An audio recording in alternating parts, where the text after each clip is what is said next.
the police officers that he would have took that bullet for anyone on them.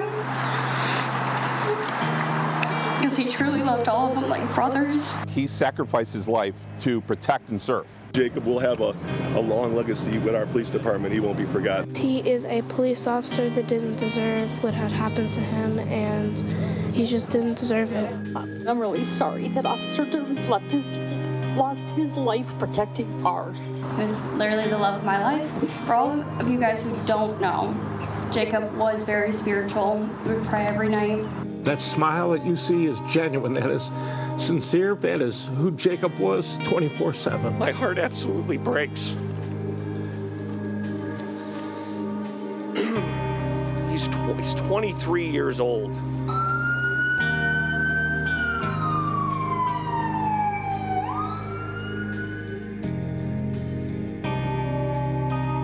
The sights and sounds of a solemn week in Northeast Ohio.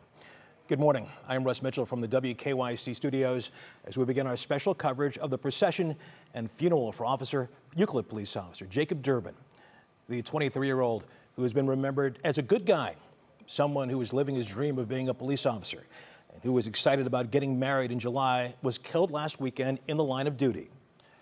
The procession to the funeral is set to begin in about 15 minutes. Funeral services will begin at 11. Let's take a live look at the Ripepi and Sons Funeral Home in Middleburg Heights, where that procession will start and make its way to St. Columbkille Parish in Parma. We will give you the complete route in just a few moments. We have a team of reporters covering today's events. There they are right there. Lindsay Buckingham, Monica Robbins, Lydia Esparra, Kiara Cotton, Candace Hare, and Danielle Wiggins. Also with me here in the studio to offer context and perspective are former Elyria Police Chief Dwayne Whiteley and former Youngstown Police Officer and Secret Service Agent Greg Truin. Thank you both for coming in today as well. Thank you, Russ. We want to begin this morning with a look at Officer Jacob Derbin, who he was, told by some of the people who knew him best at a vigil Thursday night. Here's Lindsay Buckingham. As the sun set on Cuyahoga Heights High School Thursday night. But to the Euclid Police Department, you guys will be in my heart. You guys will be in my heart. Yeah. The love poured in. I love you. I love you. As Euclid police officer Jacob Derbin's family, fellow officers, and community honored his heroism and sacrifice. I feel the hug. I feel the love. Love only a mom could feel, because the pain of losing her son is equal to it. We couldn't do this without you right now. Thank everybody. We feel it. This is our home. Even when those feelings are complicated and wrapped up in grief. He was a great brother. I mean, looking back on it, we may have had some disagreements, but you know, when I look back on it, I only remember the good times. He's just such a good role model, and he made all of our lives better, and it's just sad to see him go. What will never go is his place in the brotherhood of Euclid PD. He would have took that bullet for anyone on them. Because he truly loved all of them like brothers. All the officers, all the training officers, all the sergeants, and all the lieutenants wanted Jacob on their shift. Had it together, had it figured out. His dedication to serving his city was his destiny. Jacob's father and colleague, now Vince Trusso, will share both indescribable pride and profound heartbreak. There's another officer in the Euclid Police Department that has that same character, that depth of character, that spirit, and that soul, and that's Vince. I personally am blessed to call him my friend. I love you, Vince.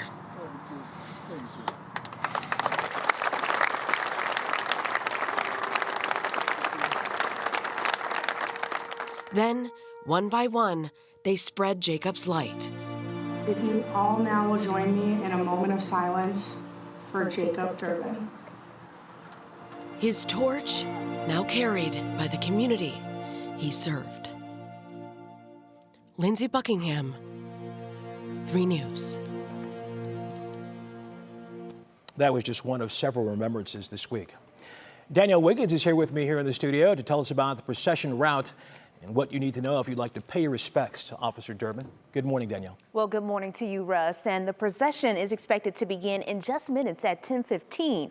Now, as you can see here, it will start on Bagley Road at A. Ripepi and Sons Funeral Home, then continue on Bagley heading east. And you know, Bagley does turn into West Pleasant Valley Road. So it continues there to Broadview Road, heads north to St. Columbkille Church. Now, this entire route is about 9.3 miles, and you can expect some closures along the route. So if you have plans to travel in this area this morning, please pack your patience with you.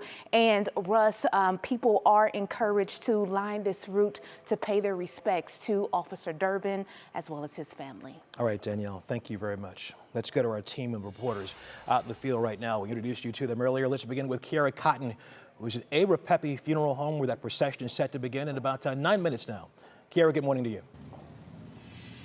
Good morning, Russ. As you mentioned, I'm live here in Middleburg Heights at A. Ripepi and Sons Funeral Home, where the funeral procession for Officer Jacob Derbin is set to begin in just a minute. All morning long, cars, trucks, even charter buses have filed into the parking lot this morning as they gather to pay their respects to the fallen officer. There's even an American flag that is hanging over the entrance of the funeral home this morning that is laced with law enforcement officers who are preparing to lead that procession. And as Danielle mentioned, folks are lining up across the street to pay their respects as well. There are several flags that can be seen in honor of Officer Derbin. But again, this procession is set to begin here in just a minute. And of course, we'll continue to keep you updated as this service begins. Russ? Kiara, thanks a lot.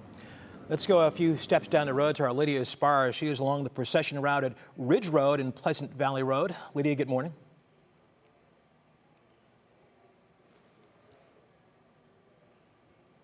Okay, sounds like we don't have Lydia right now. Kind of help me out, folks. We don't? Okay. Lindsay Buckingham is also along the route this morning. Lindsay, good morning to you. What can you tell us from your vantage point? Good morning, Russ. Well, I can tell you that people are already lined up down Broadview Road. I'm going to step out of the way here. You can see they are blocks down. There are also people lined up on East Pleasant Valley Road. There are flags all over both of those roads. Some people had their blue porch lights on representing police. Some had signs for the motorcade for Officer Derbin's family. And that is leaving A. Ripepi and Sons Funeral Home shortly in Middleburg Heights. There are dozens and dozens of police vehicles from departments all across Northeast Ohio we've seen traveling down both roads. And it is just a wonderful display of support for the Derbin family. Now I'm going to toss it out to my colleague, Lydia. Lydia, what are you seeing where you are? Well, Lindsay, the sun is just starting to come out. It's peeking through because it's been a cloudy day, so that's going to be an indication of how beautiful the services are going to be. So take a look behind me. You can see them starting to line up. There's the Parma fire truck there. People are coming with their flags and their signs. We're at Ridge and Pleasant Valley Road, and we're just 1.6 miles from the church. So you can assume that it's going to be even more people. And as we're coming around here, we're seeing more people who had served in the military, and they're coming just to pay their respect for Jacob Derbin. And of course, it's just what's so awful about this, Russ, is his dad is also a police officer. So his mom, his dad, they have to bury their son. But for Vincent Trousseau, he has to bury his son and his colleague. So this is just a very emotional day, and I expect a lot of emotion here right on the route. Back to you, Russ.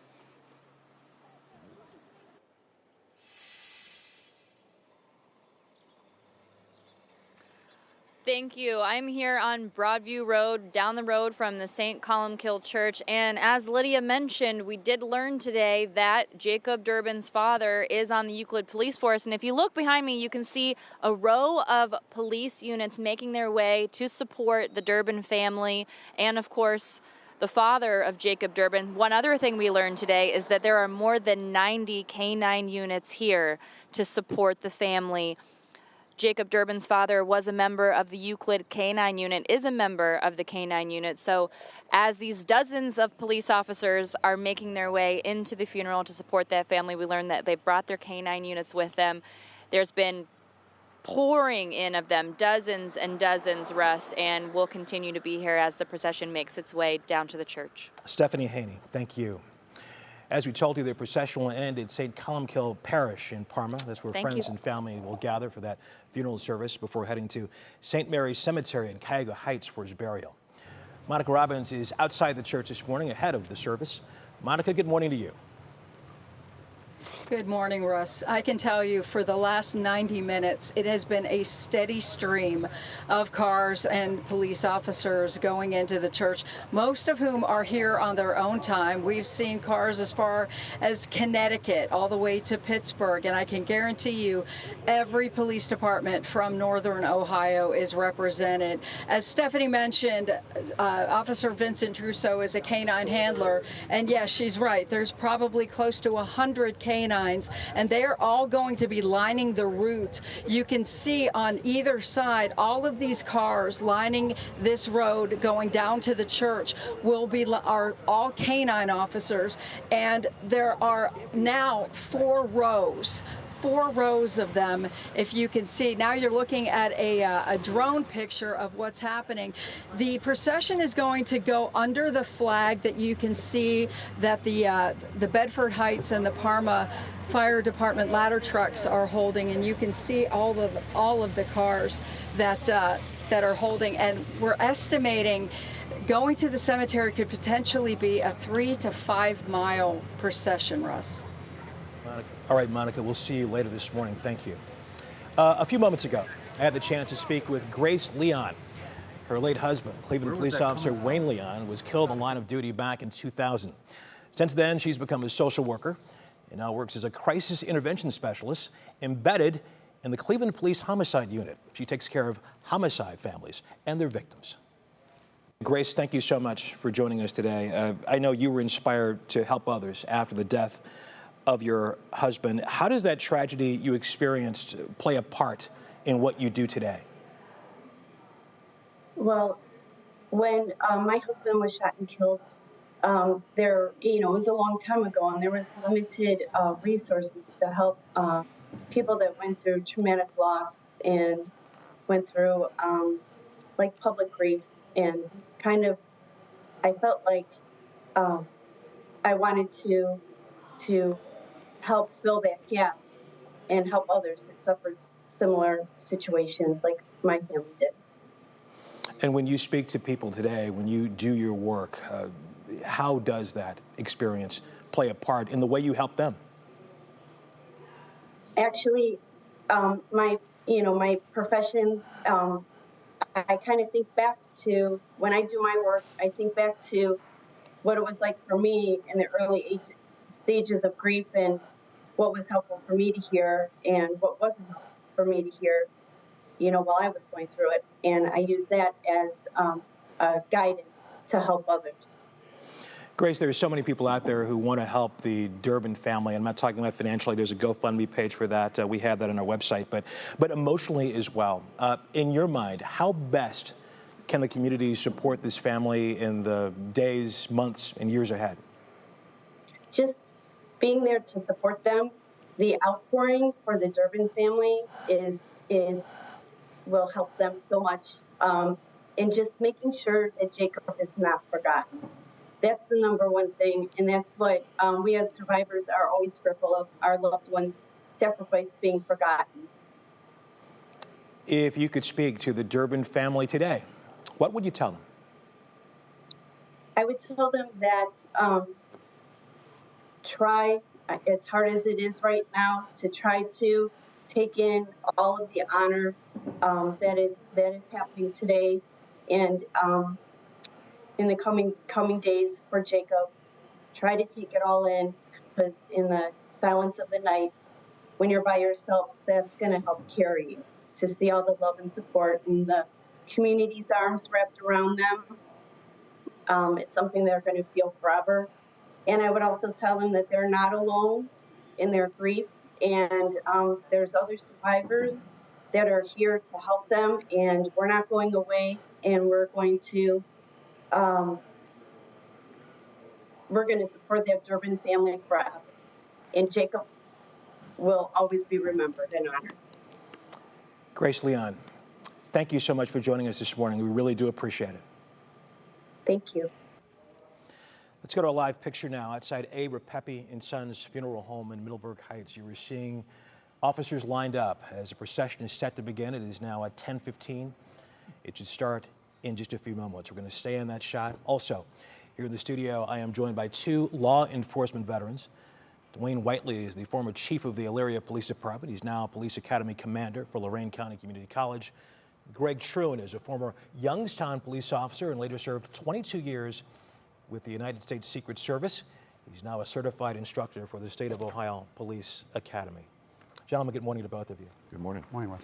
Chief, I'll begin with you as we watch this procession begin right now. I wonder, we've seen along the procession route, there are so many people already out. What does it mean to the police community to see so many people out in support today? It is a sad but good reminder of the community and the support they give the police department, something we don't necessarily see every day, but on days like this, everybody comes out and you feel the support. It's very important to the officers and the members of the department. Greg, same question to you. What does it mean for folks to see this, for police community to see this today? It means the world, and we have to remember these police officers have family members that are community members. They have friends, colleagues. So yes, it's this show of support from the community is vital, and the show of support from the law enforcement community is vital for our colleagues and the public. You know, hundreds of police officers, if not more, will be at the funeral today, and we're at the visitation yesterday, and these are people from in many cases across the country who do not know Officer Derbin, who probably don't know much about the Euclid Police Department. Kind of tell me, Chief, about that bond of police officers. It brings everyone together on a day like today. Well, they may not have ever met Jacob, but they know him. They work with him daily. They work with people just like him. They're just like him. So to sit here and just reflect on the number of people coming, I'll guarantee you, all of them across the country want to come. They just can't. Otherwise, there'd be hundreds of thousands at this funeral. You both, unfortunately, have had experiences with people you knew who were police officers who passed away. You know, one in the line of duty, one, I believe, a self-inflicted gunshot wound. But these are police officers who served their communities, who served the people who they were dedicated to protect. Greg, let me ask you a variation of that same question. When you see things like this, when you see all these police officers out there, what does it say to you? Well, it says this is a profession that's unlike a lot of other professions in that we can, like Dwayne said, we don't have to know the other officers. We know what they're going through because we know what the job is like. We think about that something like this could happen to us at any time. So that is always in the back of our mind. And when you have a colleague like that, like this, that's killed in the line of duty, it just brings back all that stuff you try to keep in the back of your mind. So that we need to support each other, and that's what today is all about. Chief, going back to what I was talking about earlier, talking about experience you had with your police department in Elyria, Officer James Christetler was killed on March 15th, 2010. I wonder, as a chief, looking at police departments today, and the Euclid Police Department clearly going through this right now, how does a police department deal with that? How do the individual officers deal with something like that? Well, first they bond, they get together, and they grieve in their own way, and then they go about doing their job because they're professionals and that's what they do. They never forget, they keep moving forward, but they do their job.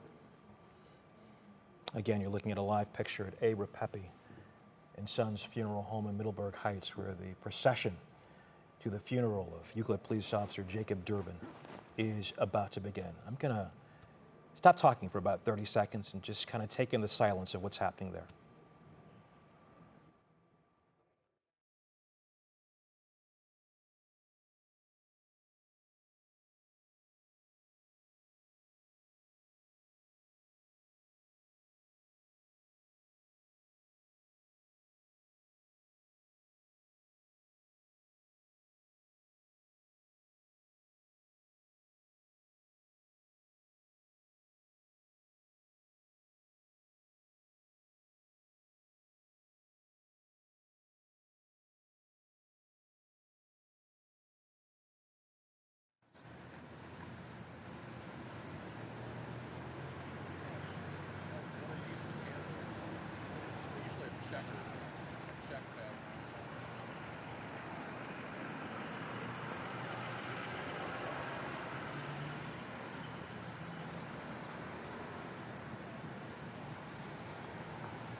Again, a live picture at A. Ripepi and Sons Funeral Home as the procession of fallen officer Jacob Derbin is about to begin. Our Kiara Cotton is there on the scene. There she is. Kiara, what can you tell us? Good morning, Russ. It is a somber scene here in Middleburg Heights. Again, we are outside of the A. Ripepi and Sons Funeral Home right off of Bagley Road. As I mentioned earlier, you can see the officers that have lined up outside of the entrance waiting for fallen officer Jacob Derbin to come out of that funeral home and that procession to begin. But Sam, if you could turn around here, I just want to show the folks at home just there is support out here for this family, for this community. There are folks, as you can see, across the street at local businesses paying their respects to fallen officer Jacob Derbin. Again, you can see the flags. There are some thin blue line flags, the American flags. But again, everyone out here showing their support, honoring this fallen officer during this difficult time for his family. Again, we are waiting for that procession to start, and it should be getting started any moment now. But again, that procession is going to be led by the Parma motorcade. They are lined up and ready to go just as soon as those officers come out with the body of Officer Derbin. Again, I'll point you in a direction now. I think some action is happening behind us as the family, friends, and those closest to Officer Derbin come out. It's an emotional scene out here, Russ. I'll hand things back over to you as we prepare for the procession to begin. Kiara, thank you. And I'm going to be quiet again for just a moment as we watch this scene.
It is now 10:23 on Saturday morning. You're watching Channel 3 coverage of the funeral and procession for fallen Euclid police officer Jacob Derbin, who died in the line of duty last Saturday night. You're seeing family and friends gather as they prepare to make the trip to the funeral home, St.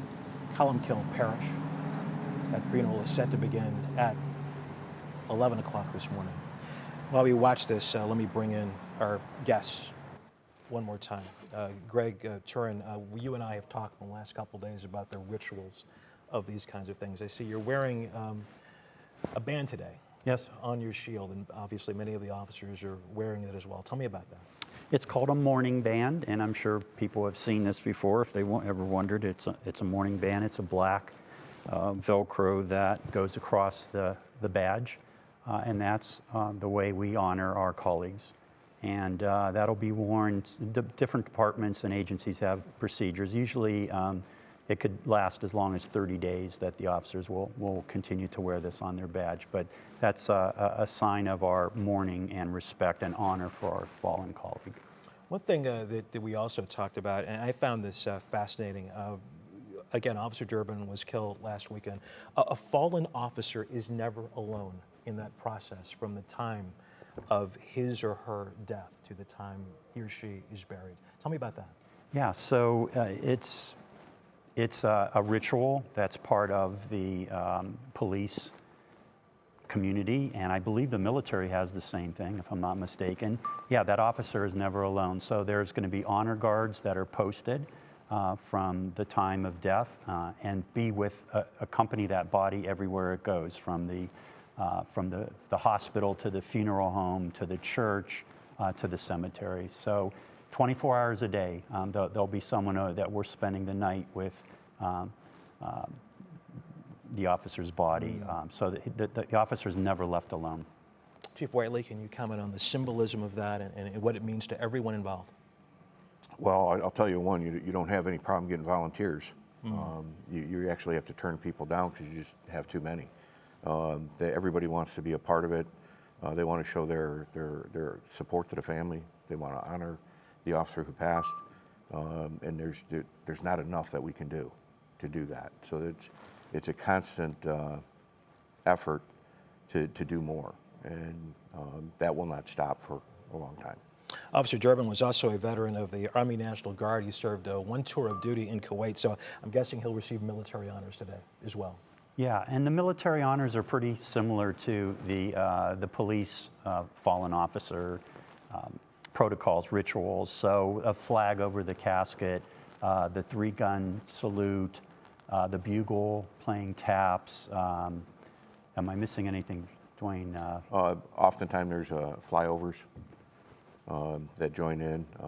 The number of departments that step in to assist, to do whatever they can, the number's staggering. They all, what can we do, what can we do?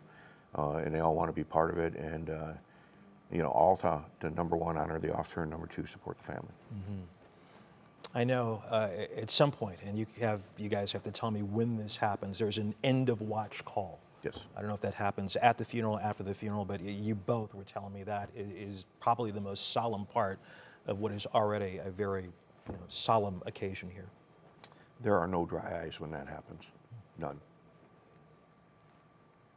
It comes across, and the people who do it are amazing. And the other thing is, we see how big the family becomes. People look at the policeman and say, you lost one of your own, but so did the dispatchers, and so did the civilian staff at the department, and so did the community. Yeah. Greg, walk me through that. What happens during the watch call? So like Dwayne said, and I've been, and I'm sure he has too, we've been to enough of these that it is hard to keep your emotions in check, because the end of watch call, the way it works is the dispatcher center will call the officer's name or badge number or unit number, whatever it is for that jurisdiction. The dispatcher will call that officer, and obviously there's no reply, and the dispatcher waits and calls the officer again. No reply, and sometimes it can go to a third time, and then at that point the dispatcher says that notifies all the units that they're going to have this moment of commemoration for the fallen officer, and the dispatcher will actually read a short statement about the officer, and after saying a few words, the dispatcher will say something to the effect of, and the words can be different depending, but something to the effect of, you are cleared for the end of watch. See, I'm getting emotional just talking about it. Rest easy. We have the watch from here. You were watching our coverage this morning of the procession and the funeral of Euclid police officer Jacob Derbin. You see there on screen, the that is just came out, so I'm assuming that it's. That is Broadview Road right there. You heard Kiara Cotton there that it appears it's some relatives of Officer Derbin have come out of the funeral home, which may give some indication that this procession is about to begin. The funeral is set to begin at 11 o'clock. At that point, we will take you to the funeral at St. Columbkille Parish in Parma. This is a feed, or these pictures you're going to see from the funeral home will be provided by the Catholic Diocese of Cleveland, and we want you to know that we are showing the funeral. They are providing those pictures with the blessing of the family. You see people along the road there, police officers there. This is the scene at the church at St. Columbkille. Officers standing by there as well. This procession should take about 30 to 45 minutes. So if the service begins a little late rather, that's just what happens as people get ready to head that way. I spoke with Grace Leon earlier, and Chief, I was asking her, what can the community do to help police departments going through this, to help families going through this? What could you add to that? The showing of the sympathy, the gratitude they have goes a long way. There was deliveries of food for months afterwards to the department just to do what they can to help. The officers would get, when they're on a call, somebody would just say something. So, like I said, this is truly a loss to the community, and they all feel it. Yeah. As I watched, and I'm sure you gentlemen felt the same, you watched the news conference last weekend at about 7 o'clock on Sunday night at the Euclid Police Department, where you heard from law enforcement officials there, and you heard the chief there just, getting incredibly choked up. Same question to you, Greg. How can the community help that department and help the family? Well, being a good friend and family member, and there's different things symbolically, like, for example, the blue lights. People will put blue light bulbs on their porch lights, to the blue, symboling the law enforcement, police support.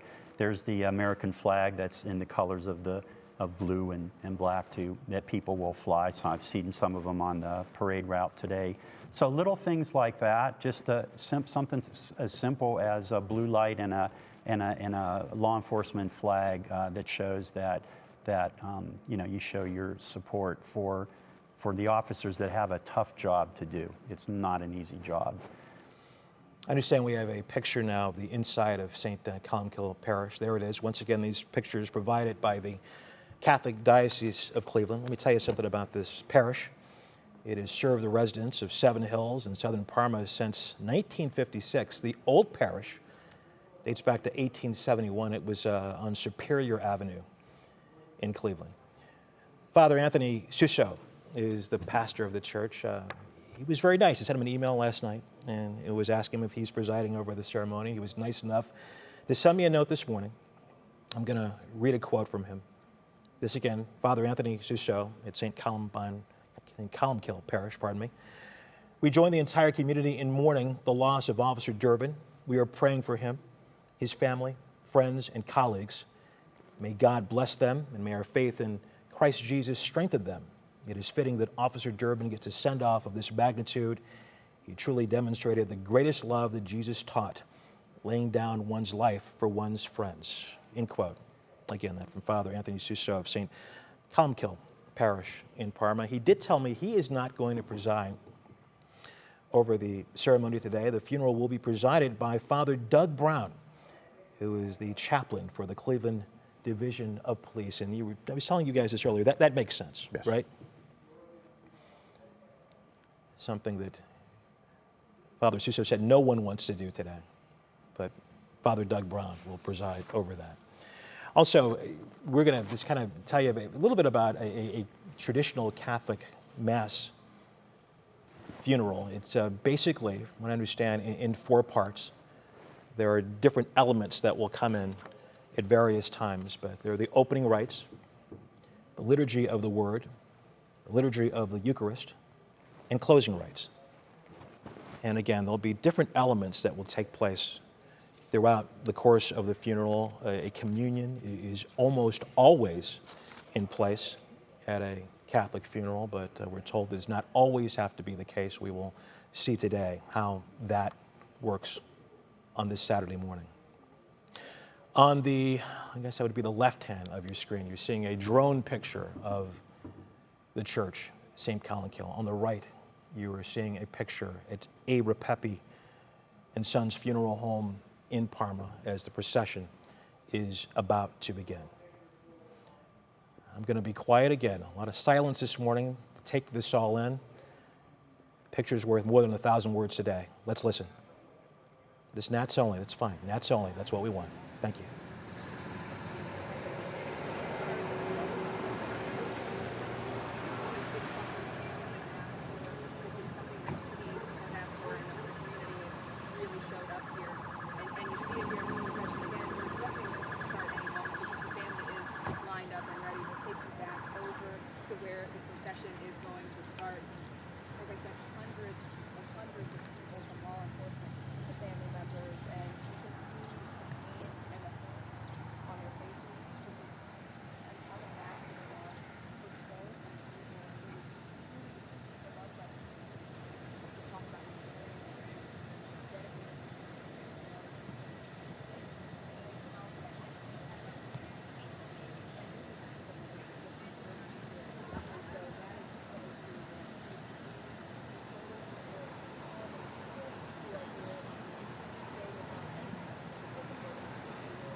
As we look, as preparations continue for the start of this procession, we want to go to our Candace Hare, who is standing by live at Euclid Police Headquarters today.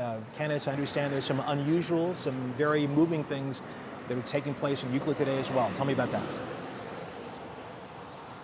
Absolutely, Russ. I want to give you a look over here to this memorial. We've had a look at this all week long, and I want to point out first that there's a breeze out here, and there's something about that subtle motion, the flags waving, the pinwheel spinning, the balloons moving, that makes this memorial feel even bigger. We've seen a few people this morning come by and drop off flowers. We've also seen a number of people, as they've been driving by, slow down, really take in the moment, maybe pay their respects to Officer Derbin for just a minute. So this really still in the minds and the hearts of the community out here in Euclid. I also briefly spoke with someone who was coming by to drop off coffee for the deputies, for the troopers who are out here, because Cuyahoga Heights Cuyahoga County Sheriff's Office, as well as Ohio State Highway Patrol, they're here taking over so that anyone from the Euclid Police Department who wants to attend today's services is able to do so. The Chief of Police here at Euclid Police Department, they told us that both of those departments stepped up voluntarily because it was something they wanted to provide for the officers here. Russ. Candace, I also understand. Tell me about Euclid is not going unprotected today. Is that correct? That is correct. So those are both the departments taking over, Cuyahoga County Sheriffs as well as Ohio State Highway Patrol. And we have seen sheriffs, deputies driving around the area as well as some parked here. So they are certainly not unprotected today. And again, I think it's worth noting that they weren't asked to do that. It was something that we're told they volunteered to do. Candace Hare in Euclid. Thanks a lot. We are also seeing, as you see on the right side of your screen, a Ripepi and Sons Funeral Home where the procession is about to begin. Everyone is outside now, I believe. The officers are all in place. We were told earlier, I don't know if this is going to be the case, but I guess that Officer Derbin had a red pickup truck he liked a lot, and there was talk earlier that the procession would be led by that pickup truck. We'll find out about that probably in just a few moments. Chief Whiteley, let me ask you about something that Candace said there. She talked about the Highway Patrol and other units taking over Euclid today. How unusual is something like that, or is that standard protocol? I wouldn't call it a protocol, but it happens every time. The departments around Lorain County stepped up for us. We had 31 policemen work in the city of Elyria at a time during the day of the funeral for Officer Kerstetter. We normally have 7 or 8, so there was a lot of police presence. I know the city of Euclid is covered, and there'll be no issues with that. But that's what everybody wants to do their thing. They want to step up and help, and that's one way they can do it. Greg, is that your experience as well? Other units come in to help out? Correct, because they want everyone from that agency, that department, to be able to attend the funeral. And it's like Dwayne said, it's just a given. You know, it's nothing that's formally established somewhere. It's just a given that officers are going to, like you heard your reporters saying, people are bringing coffee and doing. This is just another thing that the officers do for each other. They're going to go to that department and they say, "We've got you. We'll cover the calls, and so that you guys can go attend the funeral of your colleague." We also we've known this since Sunday, that Officer Derbin's father is also a police officer on the force. And I have to ask you both, from your experience, this is obviously difficult for everyone, but what would you say to this gentleman who is obviously dealing with this on so many different levels today? Chief? I can tell you, I met him last night at the wake, and there's nothing I can say. I just offered support and told him I was sorry. It's easy to see where Jacob got his strong desire to serve. And I met his mom last night, and I truly believe she supported that too. So it's just heartbreaking. You know? There's nothing you can say. And this is a family with a history in law enforcement as well. Garrett Cotton, who was there at the scene, tells me the procession is starting as we see the officers in place there getting set.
And we can see now family and friends getting into their vehicles.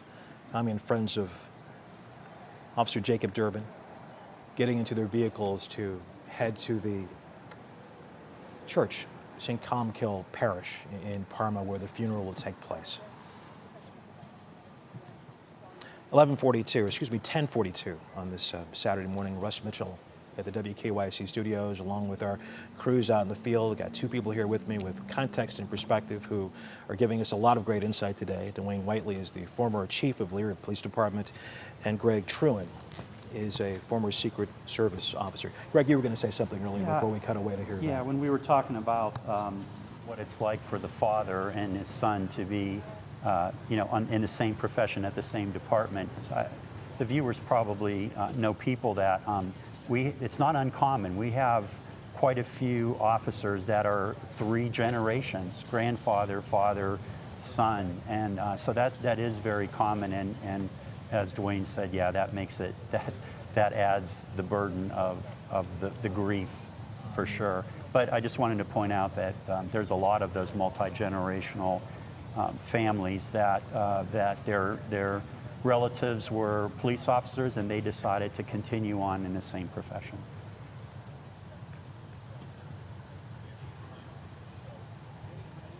As we see folks lining up again, what you're seeing on the left hand of your screen, I believe that is the drone picture. That's our drone up in the air above the church. Kiara Cotton is at a Ripepi and Sons funeral home where she saw the procession begin. Kiara, kind of walk us through what you saw, the scene setter for us, if you will. Yeah, of course, Russ. As I mentioned, we are here in Middleburg Heights outside of a Ripepi and Sons funeral home.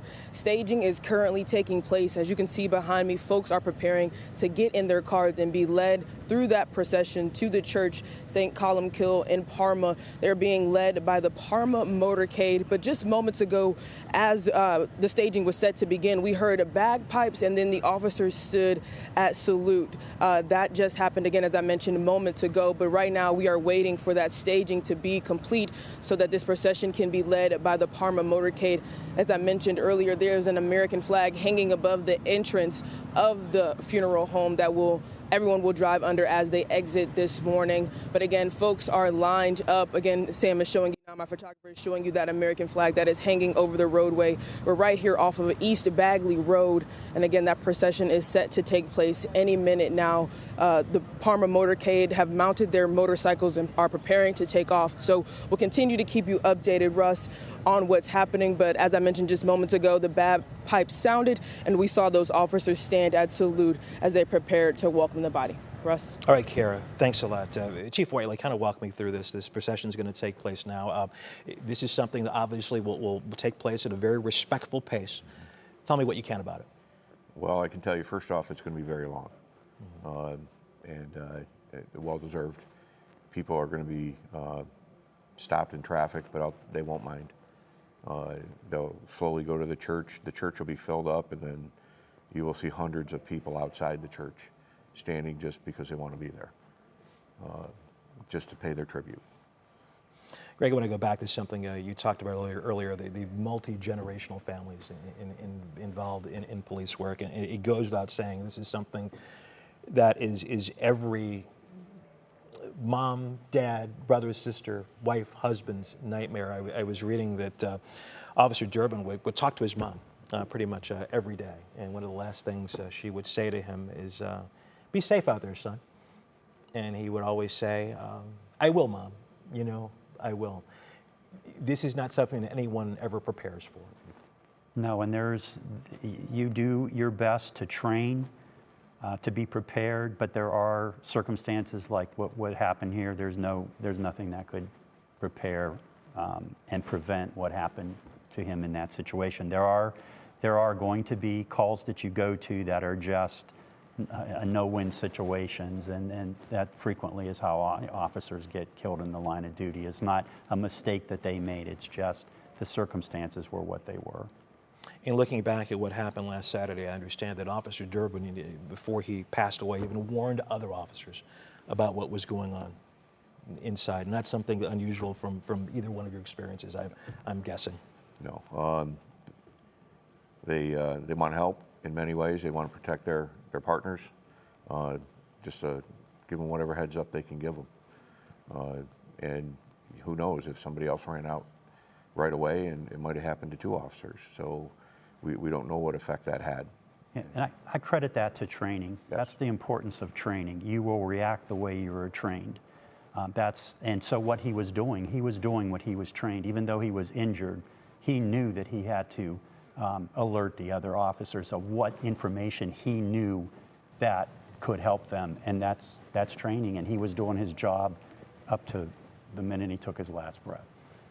Appears to be some movement going on at the funeral home right now. I'm going to go to Monica Robbins in just a bit. She is at the church to get a scene setter from her in just a couple moments. Let's watch her now.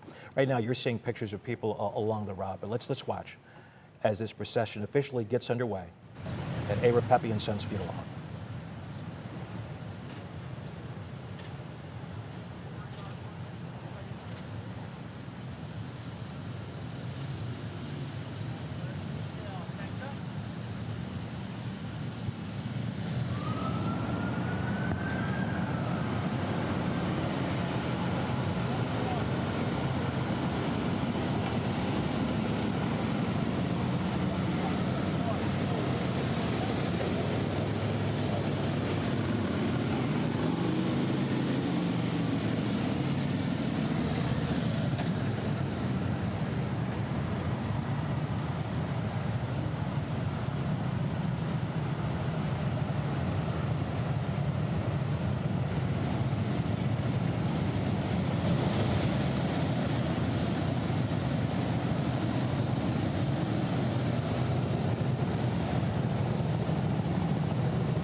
It is coming up on 10:52 on this Saturday morning. You're watching the processional for fallen Euclid police officer Jacob Derbin leave A. Ripepi and Sons Funeral Home in Parma on its way to the funeral at St. Columbkille Parish in Parma.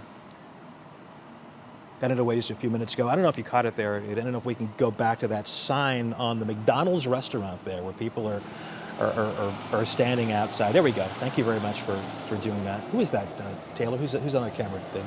Sam, thanks a lot for that. Sam, our photographer out there today. Thank you for your service, Officer Derbin, at the McDonald's restaurant across the street, as we see people lined up to pay their respects this morning. Chief Whiteley, as we were watching this, you were discussing the pageantry of all this. I didn't count them, but just a load of motorcycles that were leading the procession, and then 4 were posted at each side of the hearse, again to honor Officer Derbin. And then you see all the cars following, and then once they get to the cemetery, the Cleveland Pipes and Drums will be there. And they are made up of, an awful lot of Cleveland officers, but there are officers from other departments in the area that are part of that too. And then you could have a helicopter fly over depending on weather. The pageantry is absolutely amazing. You'll have a small band there that's going to be playing taps. Mm-hmm. And then they'll end with the bagpipes walking away playing Amazing Grace. It's absolutely an incredible thing to watch. As we mentioned earlier, as we see a drone shot of the church, St. Columbkille Parish there. Chief, you were also telling me that you, back in March of 2010, when you lost an officer, as you were chief of the Elyria Police Department, you could not thank the community, you could not thank other police departments, and not for what they did, and you say you want to thank people today as well. Absolutely. We don't forget these things. When it happened, the community stepped up, the law enforcement agencies in Lorain County and outside stepped up, and I can tell you, I was a new chief. I had no idea what I was doing with this, and I went to my conference room, and there were 2 officers from the Cleveland Ceremonial Unit in there to walk me through everything. And then they provided the motorcycles, they provided the bagpipes, they provided helicopters for the flyover, and something else. Then Chief McGrath, I called him up and I just said, listen, I need to learn. What do I do? How do I do this? And I called her at like 10 o'clock in the morning, and we were meeting at noon. So the members of the Cleveland Police Department stepped up big time too. As we continue to watch the procession leave Ripepi and Sons Funeral Home, I'm going to guess these are family members and friends who are on their way to the funeral home, to the church right now. Greg Truin, let's talk about a bit of the pageantry here and what we're seeing. As you see this, as you watch this, what goes through your mind? Just honor, respect, memory, eternal, just all those words come to my mind. It's a great honor for what, to pay to Officer Derbin, and that's what we're seeing. Our Monica Robbins is at the church, St. Columbkille Parish in Parma. The procession is headed your way. Monica, tell us what you're seeing right now. Russ, I got to tell you, I have covered a number of police funerals in my day in this business, and I truly have never seen anything quite like this.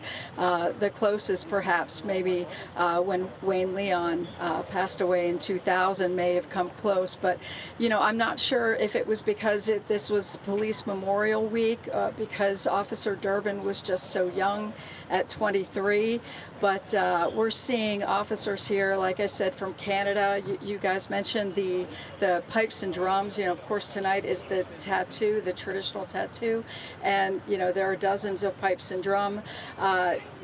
Officer Derbin's father, of course, Vince Trousseau, is a canine handler for the department in Euclid, and you can see all of the canines that are lining this way. This is where the procession will come in directly, so the first thing that will greet them are these canines. And in the obituary it said, in lieu of flowers, please make donations to the Euclid Canine Unit. And this parking lot at St. Columbkille actually holds about 1,000 cars. It's already full. The church is already full. On the other side, there are several hundred seats that will be for these officers who can't fit into the church. And already dozens of them are already lined up in formation, ready to greet this procession as it comes in. This is such a feeling of reverence here. And yes, you're absolutely right. The community is out here already standing, waiting for this procession to come in. And you know, there's a few houses out here. I have to tell you a story. I met a family right across the street. They have the blue line bunting on their house and the Minnocks. And I asked them, you know, why did you decorate their house? They have no connection to the law enforcement community. Kathy Minnick told me that she reached out to Amazon to order it just Thursday. And she said that she put a message in the order that it was for Officer Derbin, and she explained what happened. And Amazon rushed the order and sent their condolences to the family. And I mean, we don't hear of these things that often, but I mean, even from a company like that, they rushed the order, and she saw on her phone it was delivered literally, you know, just a few hours later, the blue line bunting. So this touches a lot of people. Everybody understands, you know, when this happens, but truly, Russ, like I said, I've covered a lot of these. I have never seen anything quite like this. Back to you. Wow. Monica Robbins, thank you. The procession continues to leave A. Ripepi and Sons Funeral Home as we see that shot from our drone of St. Columbkille Parish in Parma. Greg Truan, we were talking about National Police Week, which takes place this week, whatever word you want to use. Ironic, strange, all those things. 192 names were on that piece of black granite at the police memorial in Cleveland. 2 more names were added yesterday. Unfortunately, next year, Officer Derbin's name will be etched in that memorial as well. And this is National Police Week is something that goes back to 1962, right? Yeah, President Kennedy issued the first proclamation for Peace Officers Memorial Day and National Police Week to remember and honor law enforcement officers for their service and sacrifices. And how ironic this year at the week-long activities were from Sunday, May 12th to today, Saturday, May 18th. So how fitting, I think, that on this last day of National Police Week that we put Officer Derbin to rest. And Monica pointed this out, but at the same time Monica was saying this, you were writing down the family has asked for donations not to itself, but to Euclid Canine. Yeah, because Officer Derbin was a canine handler, and I remember reading that in the obituary. I wanted to make sure that we got it in, that that's what the family's wishes are, that if people want to help and support the Euclid Police Department and the family, this is what the family wants. They want donations so that, for Officer Derbin's passion with the canine unit, that can continue on strong in his memory, and I think that's such a fitting moment. So I thank Monica for beating me too as I was writing it out for us. You're talking about it, Monica. That really was something. You were literally writing it down, and then she said it. So great minds think alike, and certainly great information to put out there. Lindsey Buckingham is along the procession route. Lindsey, what can you tell us from your vantage point? Russ, we're at East Pleasant Valley and Broadview Roads, and I have to tell you, the last few hours, hundreds of people have shown up. I'm going to step out of the way here, getting a live look at Broadview Road.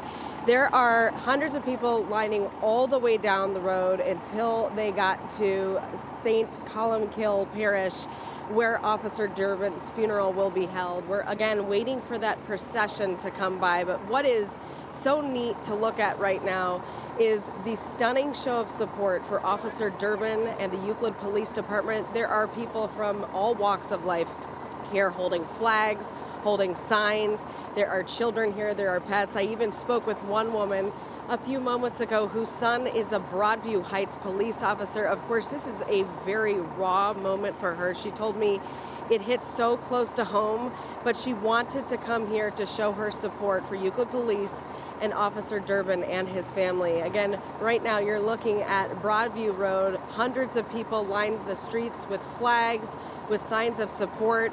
They are waiting for the funeral procession to come by, which we're expecting any moment, but this is really a beautiful show of support for Officer Derbin and his family and friends. Russ? Lindsey, thank you. Lydia Sparra is at Ridge in Pleasant Valley. She's also along the procession route as she waits for the procession to make its way to her location. Lydia, what's happening there? Well, Russ, we're about 1.6 miles from this area, which is Ridge and Pleasant Valley, to the church. So it will be passing here. You can see it's going to be coming right down here. But what I want to show you is how the fire department is here, the police department is here. They're blocking off traffic. I know they're just directing traffic, but this is the stuff police do every day that can also be dangerous as they try and lead their brother home. So there's a lot of support around here. I did talk to some fellow service people. One was a Marine who said, you know, obviously you're always a Marine, and obviously Jacob Derbin, he served in the Army National Guard. He's here because he wants to thank him not only for his service in the military, but also for sacrificing his life. And of course, just like Lindsay's area, people are really starting to line up. You can see to the left now, there is a police motorcade starting. So that's an indication that they are starting to come down this way. You can hear the sirens. They're going to block off the traffic. They're going to stop the traffic as the procession comes directly through Ridge and West Pleasant Valley Road. The other thing too, Russ, I can say, the sun is shining. A beautiful day as Euclid sends their favorite son home. But as you can see here, the motorcade is slowly approaching. You can see the cars are going to just block off this traffic and let everybody see and give their final respects to Officer Jacob Derbin. Back to you, Russ. Lydia, thank you. And you were so right. This morning it was a foggy, misty morning in Northeast Ohio. As you can see right there, the sun is out. It's going to be a glorious day weather-wise in Northeast Ohio. Chief Whiteley, you were saying as we look at this flag here in the fire department with the cranes up, holding that flag there, that on a day like today, it's all one brotherhood. It is. It is, and you see them at the funeral home, you're seeing them at the church. Police and fire work together. We have some good-natured joking going around between each other, but bottom line is we all work together for public safety. Great turning to point something out to our viewers. In full disclosure, you are married to Lydia Sparra. You've been married, you say 36 years. 36 years. 36 years, and as I said earlier, you were a former Youngstown police officer, also with the Secret Service. You were with Jimmy Carter for a while, is that correct? I served on former President Jimmy Carter's detail from 1994 to 1998. As we watch the procession make its way, Greg, tell me about life as a husband, life as a family, being in law enforcement. What is that like? What things do you and your spouse, your loved ones talk about? And I just wonder, when we see moments like this, what kind of things that you think about and discussions that you've had with your spouse over the years about these things? Well, from the beginning, and actually Lydia and I started dating after a Youngstown police officer was killed in the line of duty, Officer Paul Durkin, and because I had left Youngstown Police in 1986 to go to the Secret Service, and I believe it was a year later that Officer Durkin was killed, and I too came back for that funeral like you're seeing today. And as I was standing in line at the funeral home, somebody taps me on the shoulder. It's Lydia's sister, and we started talking because I went to college with Lydia's sister, and she's like, you should call my sister sometime. And next thing you know, we were married. And so, but for Lydia and I, she comes from a law enforcement family too, because she has an uncle that was a police officer, and her one sister is married to a Youngstown police officer who I worked with. So Lydia came from a law enforcement background, so she was well aware of everything, you know, that's associated with that. Sure. I talked about the conversations that we understand that Officer Derbin would have with his mom before he left. Once again, she would say, "Be safe, son," and he would say, "You know I will."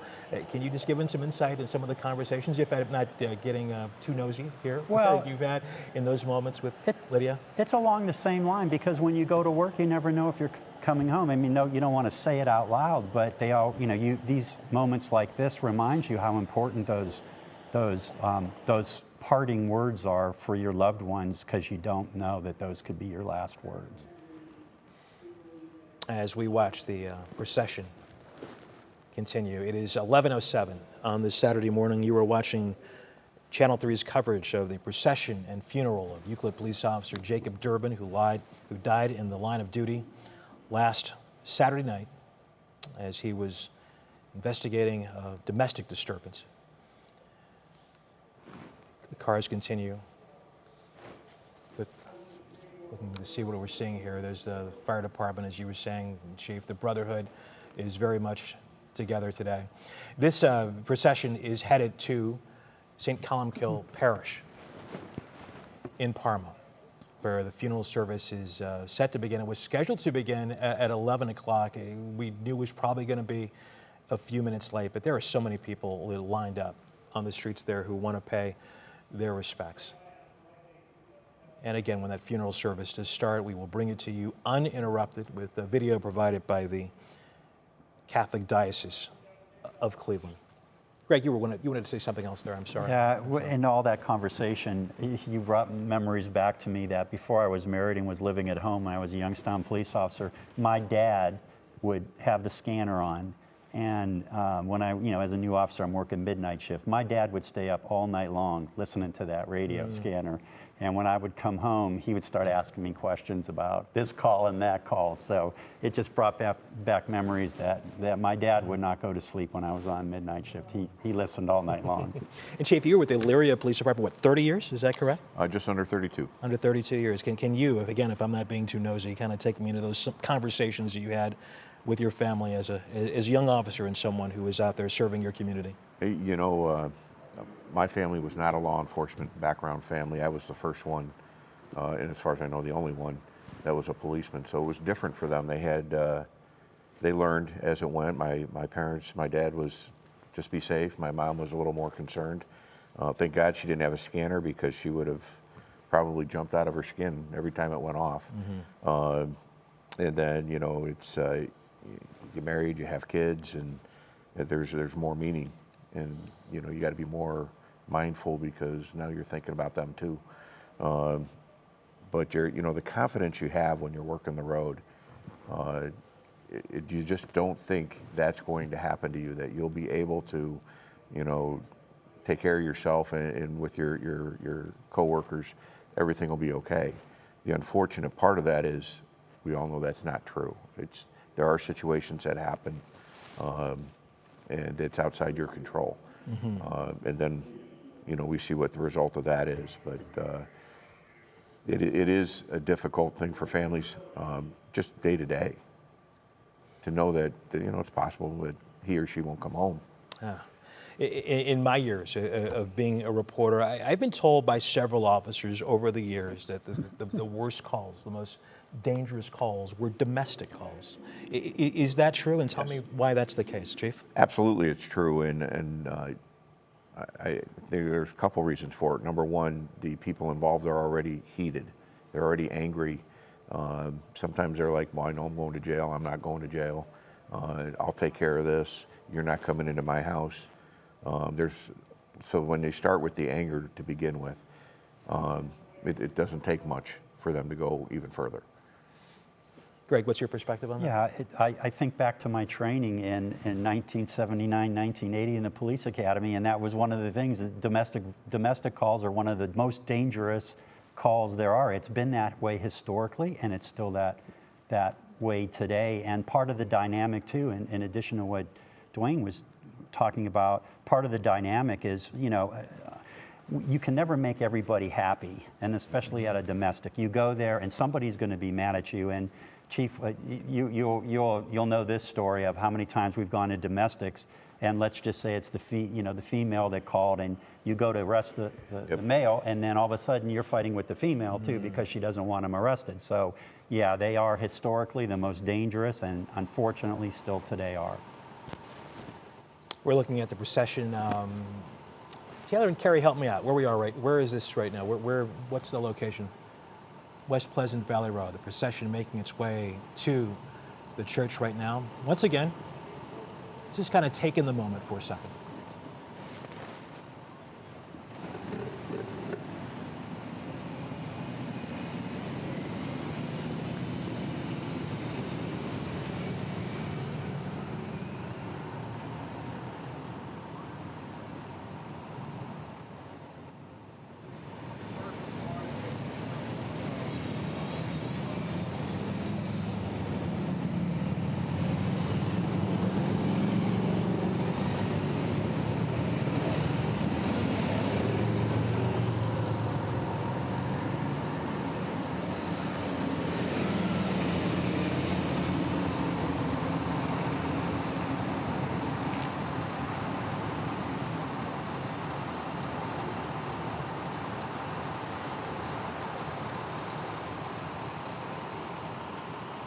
We spoke with Lindsay Buckingham a few moments ago. The procession has now made it to her location. Lindsay, tell me what's going on. Hi, Russ. Well, we just saw Officer Derbin and his hearse pass by the family behind him. They actually reached out their hand and waved to some of the Seven Hills firefighters who are here saluting the procession. There are easily hundreds and hundreds of police vehicles, fire vehicles, all in this procession passing by. They're now turning onto Broadview Road, making their way to the church, that's St. Columbkille Parish, where the funeral will take place. But what is really stunning is the silence right now as people pay respects to Officer Derbin and his family. You can hear the silence right now from Euclid Police.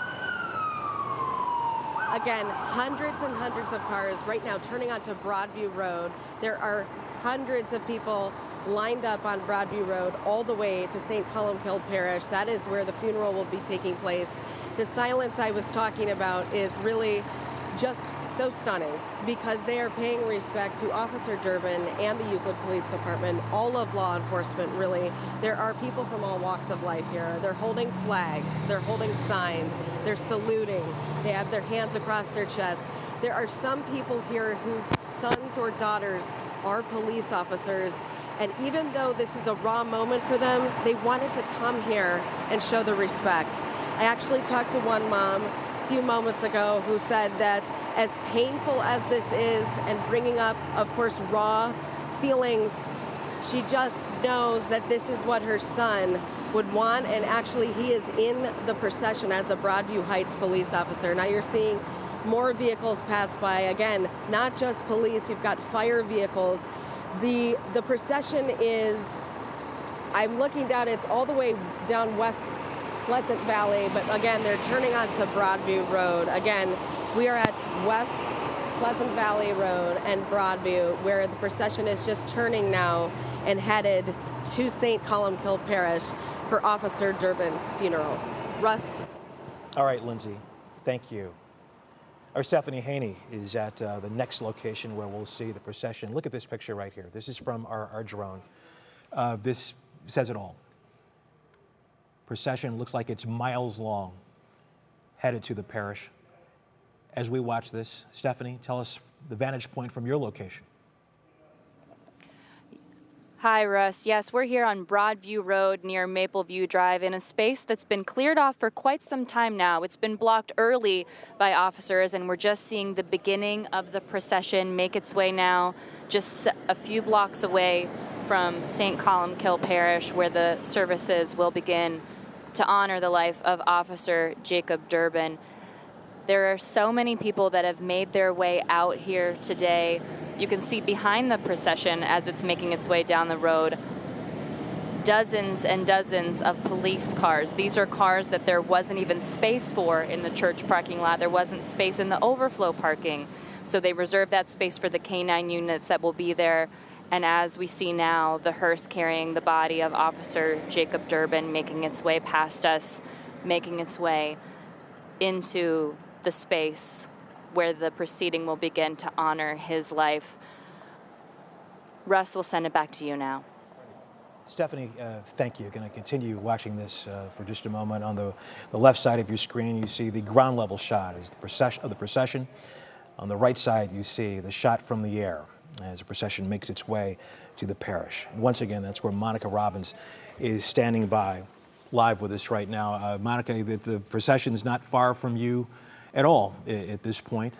Tell me what's going on there. Russ, the motorcycle escort just came in.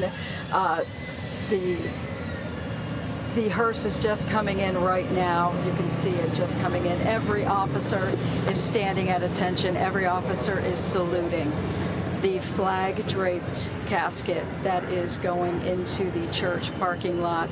Here's the limousine with the family members. I think the family members have the windows down. They're looking at this display of utter respect. Every office, you can hear a pin drop. It is silent. Everyone is watching this. Everyone is in utter respect, and every officer, anyone in uniform, every other person, every civilian has their hand over their heart. This is so incredibly moving. I'm just going to quiet and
now, mind you, this is the procession just from the funeral home coming into the church right now.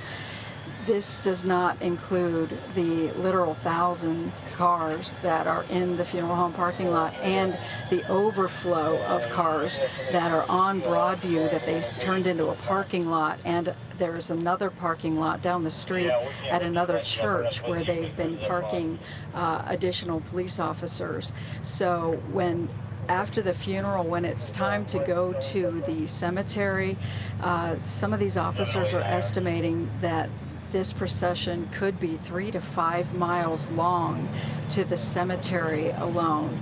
So this is going to be quite an incredible display. This family is going to know that they are being enveloped with love and respect by not only the law enforcement community, but also every community that they have passed and every community in Northeast Ohio that took the time to tune into this coverage, to watch this procession, to watch this Mass.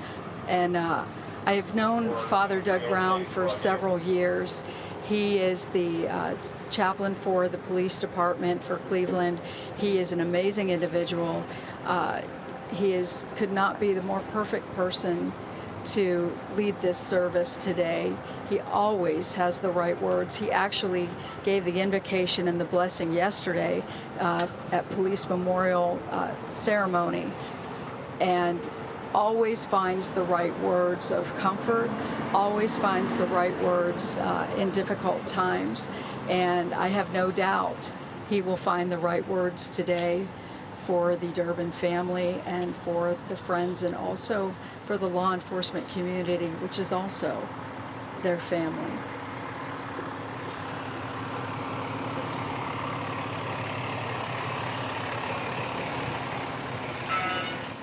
Monica Robbins, thank you. And you are so right. We said it earlier today. On a day like today, a picture is worth much more than 1,000 words. So let's take in this moment as the procession continues to make its way into the parking lot at St. Columbkille Parish.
park them on the wing. All right, I'm trying to look and see what we're looking at.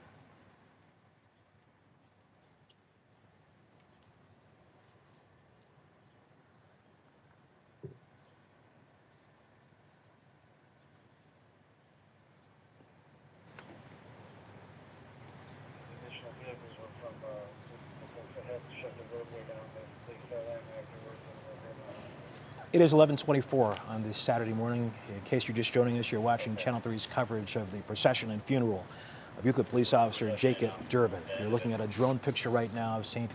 Columbkille Church in Parma, where the procession has just arrived. The hearse got there about 5 minutes ago, and the service should begin shortly. As we told you earlier, this service will be presided, Monica mentioned this as well, be presided over by Father Doug Brown, who is the chaplain of the Cleveland Police Department. I'm going to repeat this in case you didn't hear us earlier. The pastor of St. Columbkille is Dr. Anthony Suso. And just to kind of give you an idea of what is going on there, and just how respectful people are today, and people are obviously very well aware of the solemnness of what's happening there. Father Suso told us this morning, I'm going to quote him here, "We join the entire community in mourning the loss of Officer Derbin. We are praying for him, his family, friends, and colleagues. May God bless them, and may our faith in Christ Jesus strengthen them. It is fitting that Officer Derbin gets a send-off of this magnitude. He truly demonstrates the greatest love that Jesus taught, laying down one's life for one's friends." End quote. As you look at pictures of people who have come to pay their respects along the side of the road, you see families there. You see folks from communities not represented, not necessarily Euclid, but represented from all across the area, there paying their respects. With me here in the studio once again are Dwayne Whiteley, the former police chief of the Elyria Police Department, and to my right, Greg Turman, the former Youngstown police officer and also a Secret Service agent, retired Secret Service agent. I just wonder, gentlemen, as you watch this today, both of you unfortunately have been in situations where you've attended officer funerals, people you know. Chief, what goes through your head as you see this? This brings back a lot of memories. Not easy memories, but I think this is deserved. Officer Derbin, he gave his life, he sacrificed his life for the safety of the community. You could tell he started that earlier when he joined the National Guard and continued that. And there's not enough that we can do to show our support, give our thanks to Officer Derbin, his family, and the community. You're looking at a live picture there as we await the coffin of Officer Derbin to be taken out of the hearse and taken into the parish. I want to ask you that same question, Greg, but I'm going to ask you to hold on for a second and let's take a few moments to watch what's going on.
park this way. Looks like we're over here.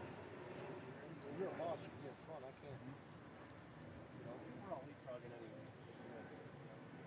I'll follow you. You got stripes. All right? Yeah.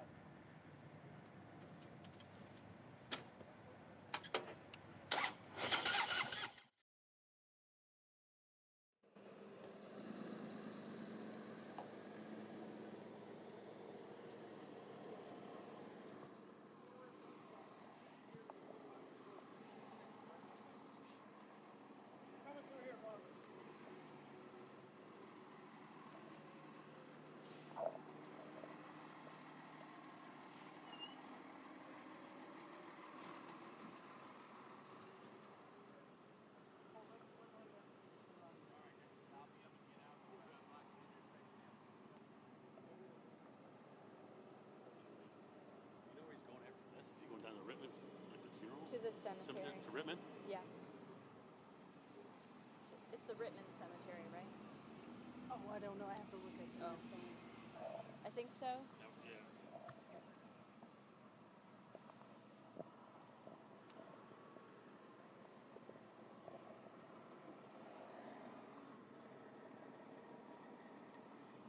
Did I?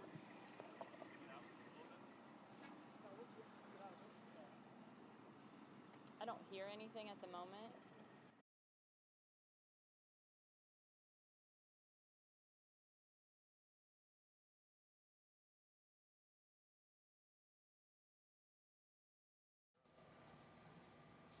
And we just saw the casket of Officer Derbin going into St. Columbkille Parish in Parma. The funeral service should begin in a few moments now as family, friends, other officers make their way inside. As Monica Robbins was telling us earlier, who's there, there's an overflow crowd there. There are hundreds of people outside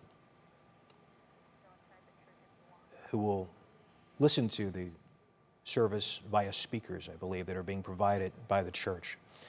Let's go inside right now to the sanctuary there at St. Columbkille, where that service is about to begin. These pictures provided by the Catholic Diocese of Cleveland. As I told you earlier, this is going to follow the rites of a Catholic Mass, which include 4 basic tenets: opening rites, liturgy of the Word, liturgy of the Eucharist, and closing rites as well. Officer Derbin was also a member of the Army National Guard, so he's also receiving military honors today, as well as the honors as he is receiving as a fallen member of the Euclid Police Department. Greg Truin, before we saw that very emotional picture of the casket being taken into the church, I was asking both of you, and the Chief was able to answer this question. Let me ask you now, as you watch this, as someone who has been in this situation where you've been to funerals of colleagues, what goes through your mind as you see something like this? What goes through my mind is that not that long ago, we didn't have any support for police officers in grieving these kind of things. I think people may be surprised to hear that. I think it might have started, Chief, around 2016 when we started having more police officers die from suicide than were being killed in the line of duty. And that only changed when COVID hit and we had more officers dying from COVID. But back to 2016, the job is stressful. These kind of things are stressful. And there was no support. People may be surprised to hear that. Back then, there was no support by the departments for officers. There is today, thankfully. Every department has an employee assistance unit. I believe Cleveland Police has one of the best setups. You talked about the chaplain that is going to do this service. Officers now have a place that they can go to within their departments to get grief support. First of all, we support each other, there's that, but it goes beyond that. And that's something that's not that old, unfortunately, but it is in place today, and we're grateful for that. And that's what I think about today, that there's going to be those people that need that, those officers. Some officers will cope with it by going back to work right away. Some officers are going to need a little more time. Everybody grieves differently, and that'll just have to unfold for each individual. As we look on the left side of your screen, a picture of the sanctuary there at St.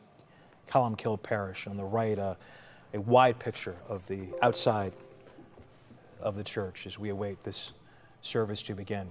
As I was watching the news conference, gentlemen, on Sunday, when officers from several different departments came out and announced what had happened after the suspect in this case had been arrested, U.S. Marshal Pete Elliott said something I think that was disturbing to a lot of us. He was speaking from the heart, though. He said there's no respect out there anymore. He said he worries about respect for police officers these days. He was clearly very emotional about this. When you hear that, do you agree with him? And what would you say to people who may feel that to change their minds? Well, first, yes, he's right. The respect is not there that used to be there. But I will say I think that the majority of people still respect police. It's just it's a silent majority. And they come out when something like this happens and you see the support. What I would like to see is that more on a daily basis. When a crisis like this doesn't happen, then the support is still being shown. Greg, what's your thought on that? So first off, U.S. Marshal Pete Elliott is a good friend of mine and a very distinguished law enforcement officer, U.S. Marshal, that's been appointed by both Republican and Democratic presidents. It doesn't matter. He's been in that job a long time, and he's doing a very good job. And he comes from a family of law enforcement. In fact, I worked with his sister when I was in the Secret Service. We had a money laundering task force, and his sister worked for the state of Ohio as a law enforcement officer. His dad was a law enforcement officer, and I believe his grandfather, right? I believe so. Does it go back that far? So what I try to tell people when I hear the no support of the police and all that, and people will say to me, well, all I see is these bad videos, and my response to them is, for every bad video that you show me, I'll show you 5 good ones. And all you got to do is go on YouTube. Yeah, you can see the bad ones, but there are good ones when police officers do great things. And I just say, it's like any profession. You're going to have incidents where, remember, officers have to make split-second decisions, and all the topics they have to be trained on. Last time I counted, Chief, it was like 78 topics over 700 and some hours that you have to be an expert on. And then you get into the streets and you have to make split-second decisions, in trying to put all that together. It's not an easy job, as I had mentioned earlier. So, yeah, my response is, I can show you a lot of videos of good police officers doing great police work.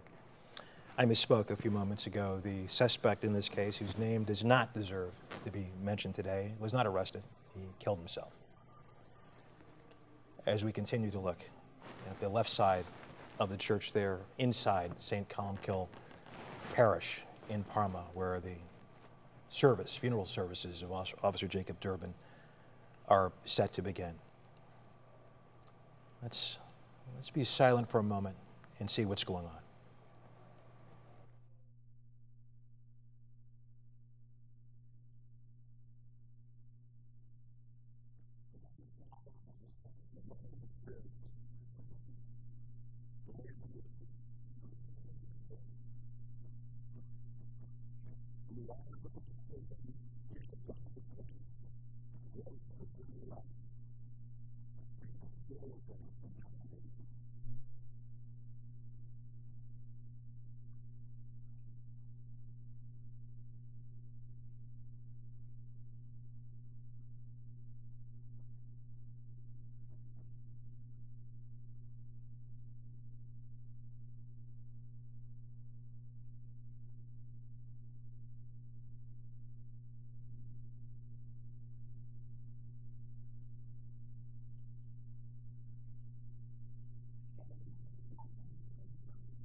Lord,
It is just after 1:05 on this Saturday afternoon, and you've been watching the funeral of Euclid police officer Jacob Derbin at St. Columbkille Parish in Parma.